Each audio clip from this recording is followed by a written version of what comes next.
મહીસાગર જિલ્લાના Santrampur police station હદના સરસણ ગામે SOG પોલીસને મળી મોટી સફળતા। મહીસાગર જિલ્લામાં એસઓજીએ મોટી માત્રામાં પોશ ડોંડાની હેરાફેરી ઝડપી। રાજસ્થાન તરફથી માદક પદાર્થ એવા પોશ ડોંડાના જથ્થા સાથેની બાતમી મળતા પોલીસે કરી હતી નાકાબંધી।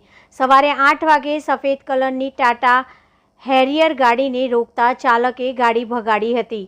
જિલ્લા એસઓજી પોલીસે ગાડીનો ફિલ્મી ઢબે પીછો કરી મોટી માત્રામાં પોશ ડોંડા ઝડપ્યા। મોટી સરસણ નજીક ચાલક ગાડી મૂકી ફરાર થયો હતો, જેમાં તમામ કરતા પોશ ડોંડા તેમજ ડુપ્લિકેટ નંબર પ્લેટવાળી મળી આવી હતી।